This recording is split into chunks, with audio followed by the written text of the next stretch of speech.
Life among the Inuit. Ancient Americas. Chapter 1. People of the North. The last ice age began between 120,000 and 60,000 years in the past. It peaked about 20,000 years ago and lasted for another 10,000 years. During this ice age, sea levels fell, exposing the seafloor of the Bering Strait. Today, the Bering Strait is a small body of water that connects the Arctic Ocean to the Pacific Ocean. Russia is west of the strait, and Alaska is east. At its narrowest point, the Bering Strait is less than 55 miles wide.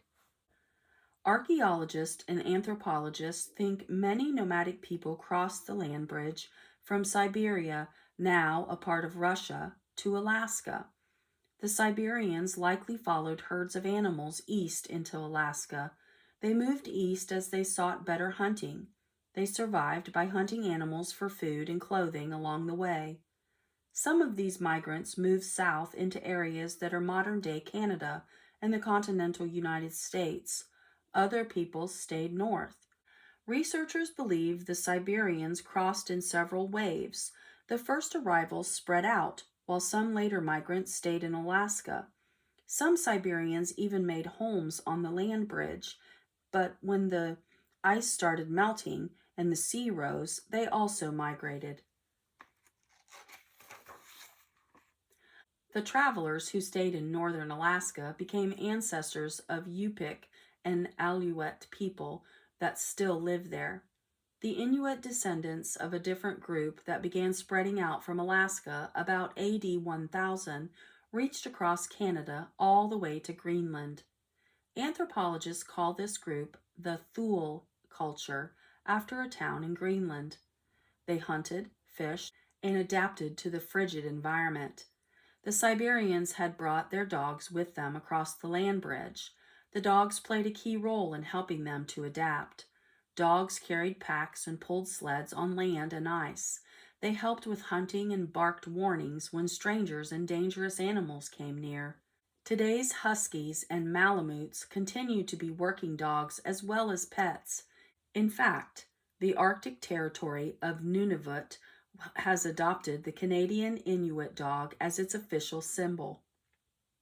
The Inuit lifestyle has changed in the past 500 years since the Inuit met European explorers.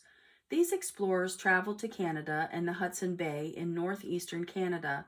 Some searched for a shortcut from the Atlantic Ocean to the Pacific Ocean that passed through North America. Other Europeans arrived on whaling ships. When the Inuit met Europeans, many caught European diseases they had never been exposed to before, such as measles and influenza. Large populations of Inuits died from these diseases. In some ways, the Inuit benefited too. Europeans introduced the Inuit to metal that they used for harpoon tips. Rifles made hunting easier, and they began hunting more so they could trade furs. Because of this fur trade, the Inuit turned less nomadic. They needed a stable location to trade. Their lives began to change. Chapter 2. Harsh Inuit World. The Inuit and all other peoples who lived or have lived in the Arctic inhabit an area with a harsh climate. Depending on where someone lives, the sun may not rise for months during the winter.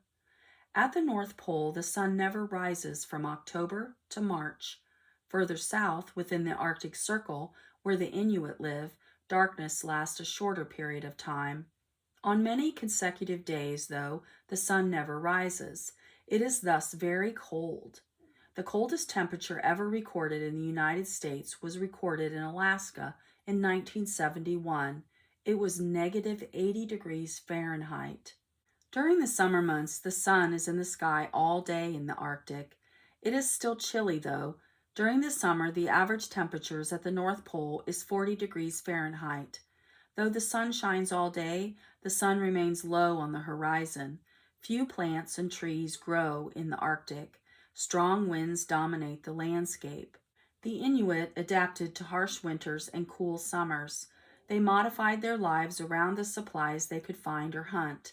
They hunted for meat and made warm coats from the skins and furs of animals they killed. The Inuit burned the oil of seals they hunted. During summer, they built shelters supported by whale bones.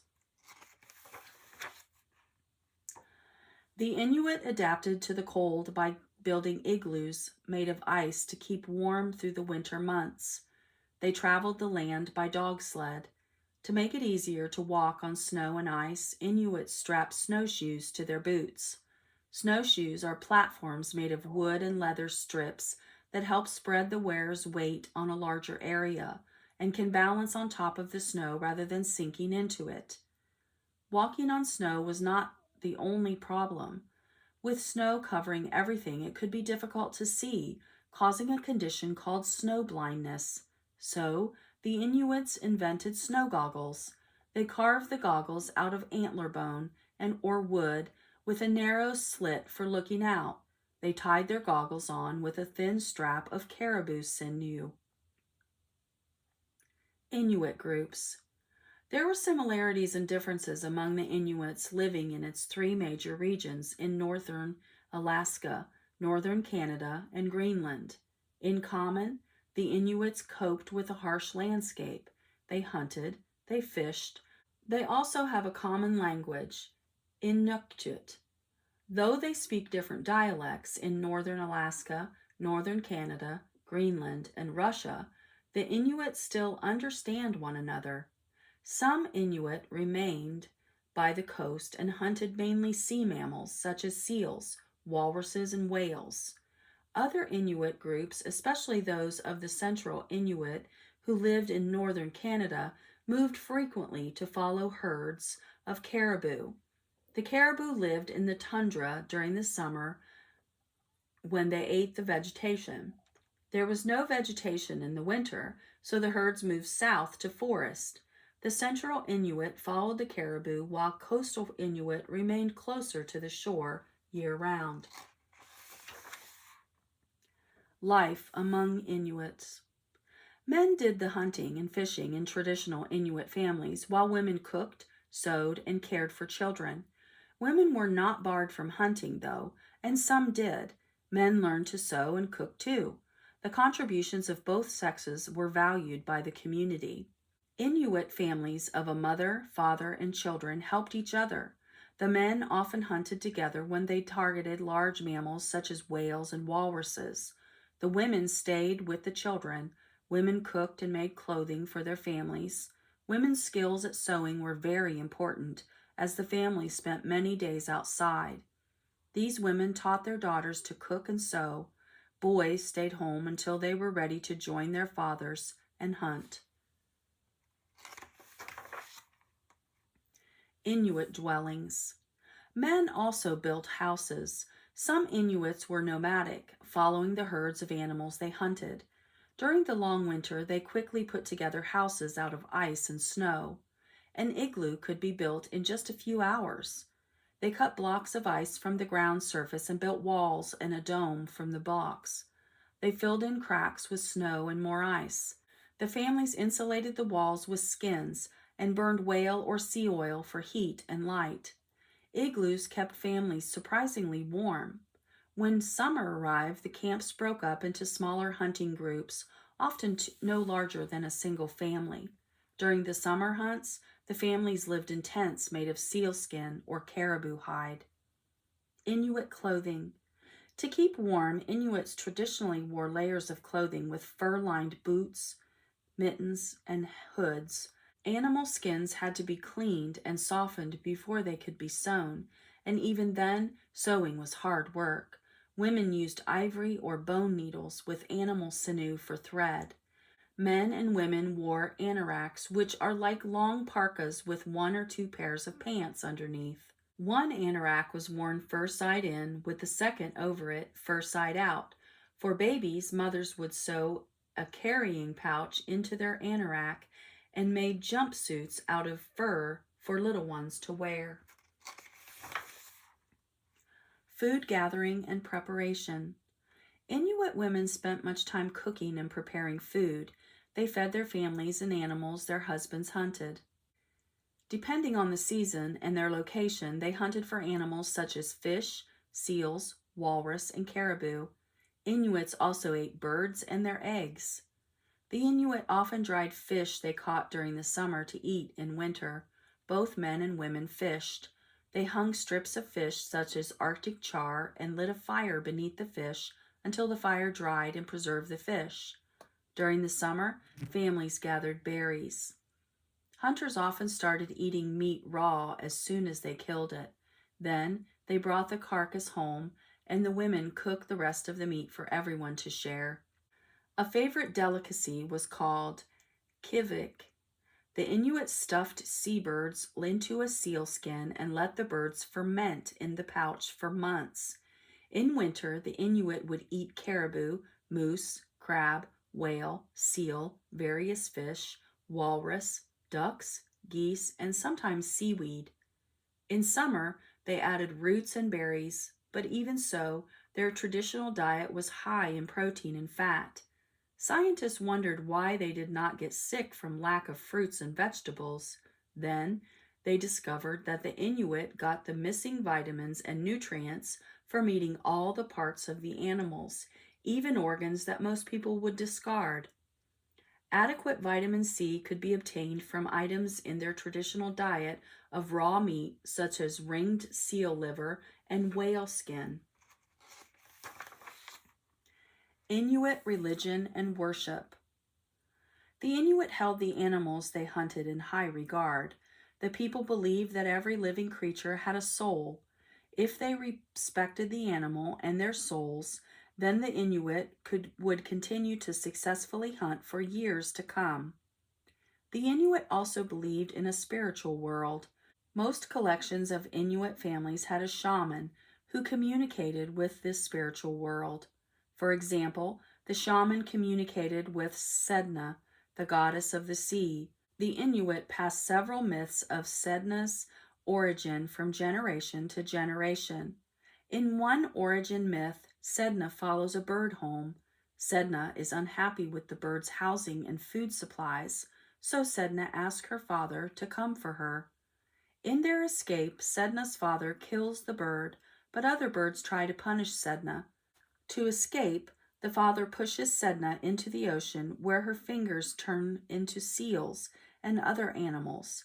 She becomes the goddess of the sea. The Inuit found stories and myths like Sedna important. Elder Inuit people explained the world to children through the stories. Tools and art.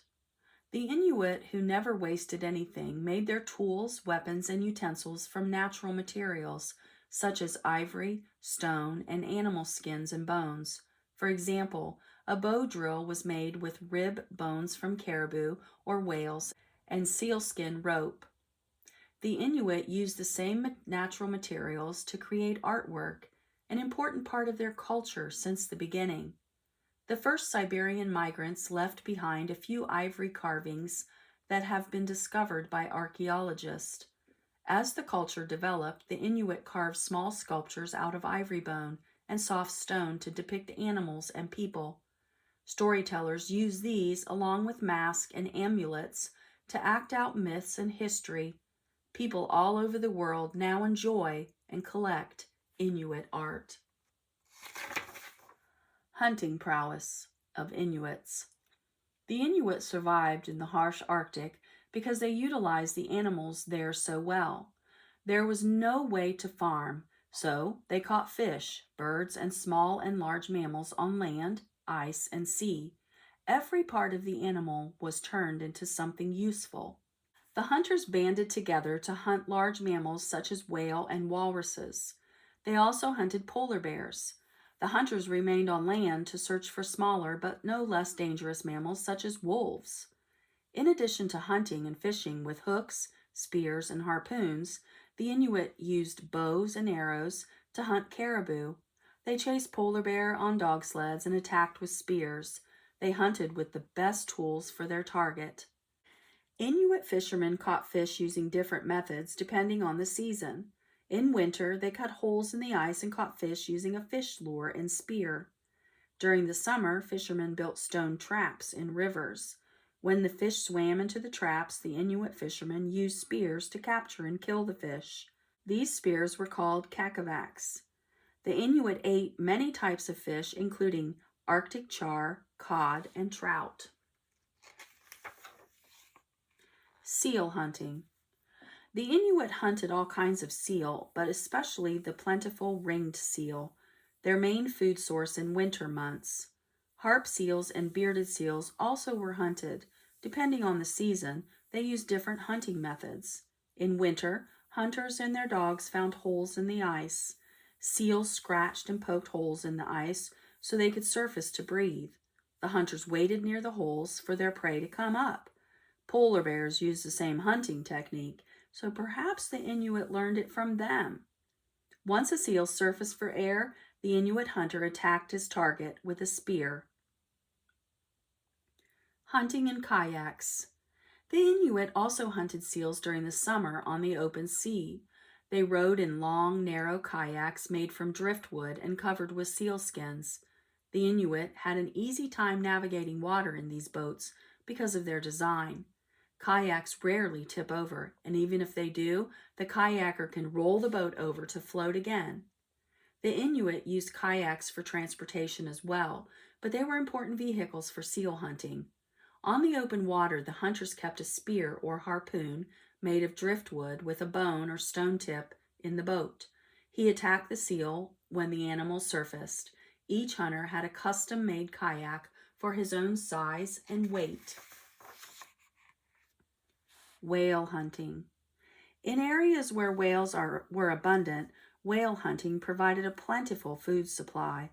The Inuit mainly hunted beluga and bowhead whales. The smaller belugas were easier to catch, but a giant bowhead could feed a village for a whole year with its meat, skin, and blubber. A bowhead can grow to 50 feet long and weigh 60 tons. Its mouth alone can be about 16 feet long and 8 feet wide. Many hunters were needed to make the difficult attack on a whale. When hunting whales, the Inuit rowed in umiaks. Umiaks were large boats made of driftwood and walrus and sealskin that could hold many hunters. About 20 hunters rowed in each umiak. Others came along in kayaks. They carried harpoons with a sharp metal tip that could be detached. The hunters could pull back the shaft of the harpoon, put on a new point, and strike again. The hunters also attached balloons made from sealskin to harpoons. The air-filled balloons kept the whale from swimming fast or diving deep to escape. Even so, it could take a long time to tire out and catch a single whale. Present era and legacy. About 800 years ago, the Inuit met their first Europeans. The Vikings sailed to Greenland from Iceland in about AD 1200 and later reached the shores of North America. Inuit groups did not have much, if any, contact with Europeans again until the 16th century, when they met European fur traders and explorers. The explorers searched for the Northwest Passage. The Northwest Passage is a theoretical trading route that connects the Atlantic and Pacific Oceans. It is theoretical because the route is full of sea ice and difficult to navigate. The explorers were looking for a route through Inuit land. It's not surprising the Inuit met Europeans. During the 1800s, more Europeans arrived in Inuit lands to trade. The Inuit groups traded furs from animals they had hunted for food, guns, and other provisions. Other Europeans came to Inuit lands as missionaries. The Inuit lifestyle began to change after this contact with Europeans. Inuit lands were eventually absorbed by different countries. The new rules made the Inuit follow new laws. The Inuit were no longer a nomadic people following animals for their food. Global warming. Although the Inuit have adapted well to their frigid environment, they are being forced to change again in the 21st century. Global warming, which is a gradual increase in the temperature of the earth, has upset the lives of the Inuit and the animals that depend on it. Much sea ice has melted and continues to melt. Igloos melt faster too. There's less snow and ice available to make igloos, so other types of shelter must be built. In addition, the dangers in the icy landscape are making it difficult for hunters to navigate on their usual routes. Hunting seasons are different as well, and scientists think that caribou and polar bear, two important animals for the Inuit, are becoming endangered species. Some Inuit fear their way of life is disappearing. About 160,000 Inuit live in the Arctic today, with more than 50,000 each in Canada and Greenland, plus smaller groups in Alaska and Russia. These Inuit are citizens of those countries too. They follow the laws and have changed their lives. They rarely drive dog sleds today, but the Inuit ride snowmobiles and drive cars instead. Many Inuit live in settlements like villages today. They live in wooden houses and enjoy modern conveniences. They still live in a land where it is dark for most of the winter, but they have electricity and furnaces in their houses. They play video games, have televisions, and even access to the internet. They go to school. Depending on which country they live in, they learn English, Dutch, or Russian. They study Inuit traditions and languages too. The Inuit people have a strong culture. Many Inuit, while not resistant to change, are trying to hold on to their culture. They want to pass the culture to new generations while embracing modern conveniences. Hunting remains an important part of that culture, even as the environment and the animal life change in the Inuit's Arctic homeland. Although they can buy food at grocery stores, many Inuit people still make fish and game the staple of their diet. Families fish and hunt together, not only for food, but to share their heritage and enjoy the natural world around them.